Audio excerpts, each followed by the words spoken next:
Alo, Trà Vinh xin chào các bạn. Hôm nay thì mình chia sẻ cái cách mà mình làm bánh bao chiên nè. Ngoài thì giòn, bên trong thì xốp, kết hợp thêm nhân thịt nữa. Bánh bao chiên làm nhanh lắm, làm kiểu này mình không có cần cán bột mà bánh vẫn ngon, thơm phức à. Bây giờ mời các bạn mình cùng vào bếp để thực hiện bánh bao chiên ngon cho cả nhà cùng thưởng thức nhé. Đầu tiên thì mình dùng là 300g bột mì hoặc là bột mì đa dụng cũng được. Bên đây là mình có 2 muỗng canh đường, nửa muỗng cà phê muối. Phần men thì mình dùng muỗng cà phê nha. Cho cái phần men vào trong thau nè. Tiếp theo thì 2 muỗng canh đường mình cũng cho vô luôn. Các bạn sẽ cho vào đây là 150ml nước. Khuấy đều sơ cái, mình dùng tỷ lệ 1 nước và 2 bột nha.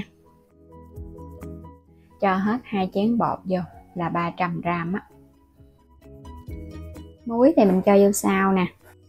Rồi mình sẽ trộn sơ cái. Trước thì các bạn trộn cái cho phần nước nó quyện đều vào trong bột đi, chứ mình nhồi là nó dính tay dữ lắm á. Dùng tay các bạn nhồi cho khối bột nó quyện lại. Công thức bánh bao chiên thì mình dùng bằng nước lọc, còn nếu mà bánh bao hấp thì các bạn làm bằng sữa tươi nó sẽ ngon hơn. Mình nhồi sơ cái thì mình thấy nó quyện đều thành một khối vậy nè. Lúc này nó chưa có mịn đâu, mình sẽ đậy kín, mình để một chút xíu, để khoảng chừng 5 phút đi cho nó nở ra nó mịn. Sau 5 phút thì bây giờ các bạn sẽ nhồi sơ lại nha.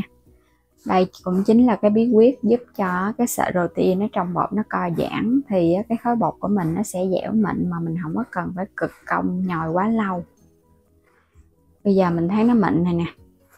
Các bạn sẽ thoa lên mặt bột chút xíu dầu ăn, giúp cho cái bột của mình nó bóng mướt, nó không có bị dính quá đó.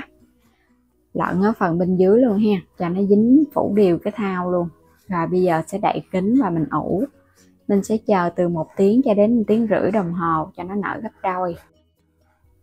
Chuẩn bị phần nhân thì mình có củ sắn ha. Ở đây thì mình dùng khoảng nửa củ thôi.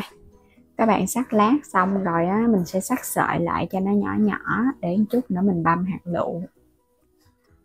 Phần nhân càng nhỏ nhuyễn thì vô cái bánh nó càng ngon, tại vì bánh bao chiên mình làm không có to đó. Tiếp theo là mình có hành lá nè, cũng sắc nhỏ vô nhân luôn. Củ hành tím, vài tép tỏi các bạn sắc nhỏ rồi mình băm sơ lại. Ở đây là một chén thịt nè, mình dùng đây là thịt nạc vai heo 200g nha, băm nhuyễn.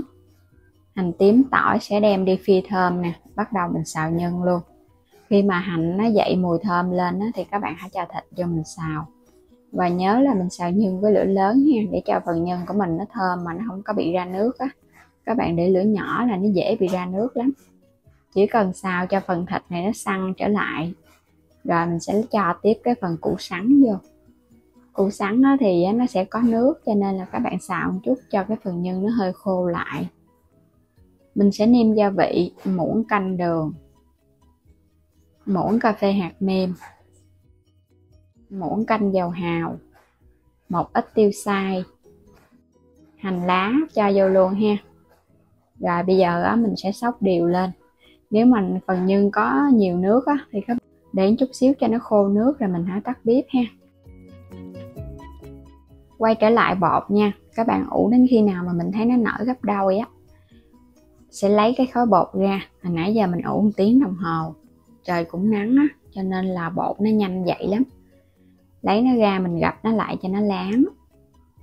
Cho nó ra cái mặt phẳng thì nhớ phủ một chút xíu bột mì nha, mình dùng cái loại bột mì đa dụng luôn phủ lên trên mặt một chút, giúp cho bột của mình nó không có bị dính tay.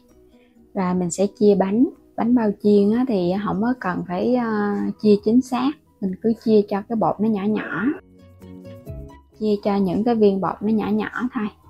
Bánh bao hấp thì các bạn chia cho chính xác vào bột to, không có cần phải cán gì hết, các bạn cứ kéo cho nó giãn ra, vừa để mình túm nhân là được Mình thấy cách này rất là nhanh này ha, nhanh rất là nhiều lần, thay vì mình sẽ lận từ cái viên rồi cán ra mỏng.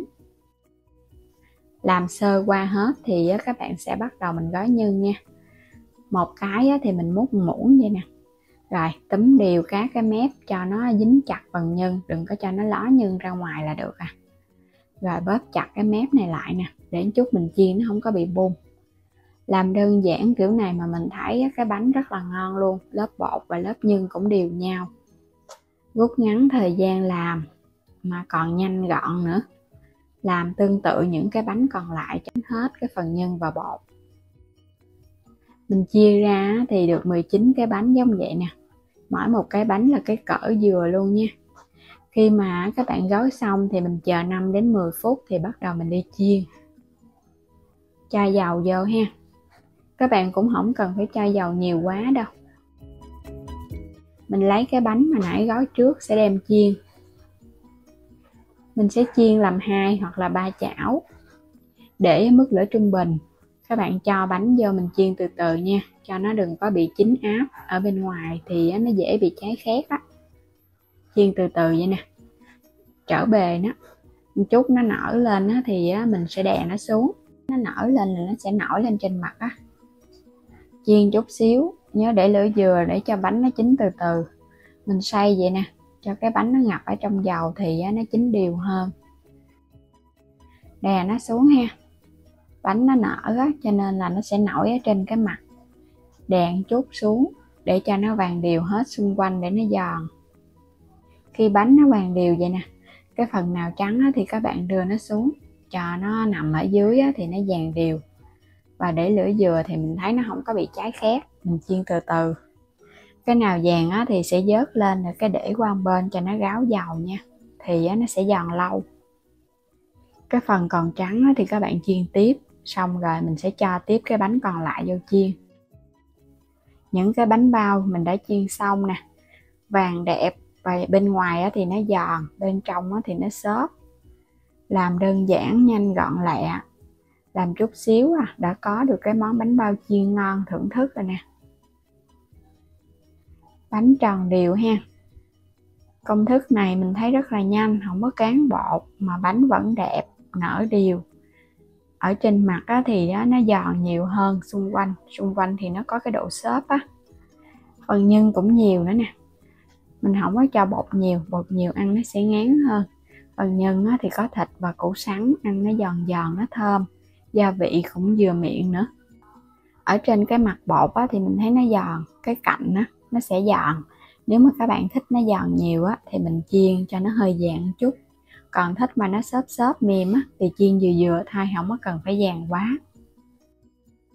Cái này chiên nó vàng nhiều nè, ở trên nó rất là giòn luôn á. Và mình để cả ngày cái lớp này vẫn giòn nha. Còn ở bên dưới thì nó xốp mềm chứ nó không giòn nhiều. Bánh ngon mà dễ làm. Với cái cách làm này thì mình chúc các bạn ai cũng làm thành công món bánh bao chiên ngay tại nhà. Đừng quên đăng ký kênh ủng hộ Alo Trà Vinh. Xin chào tạm biệt và hẹn gặp lại các bạn ở những video tiếp theo.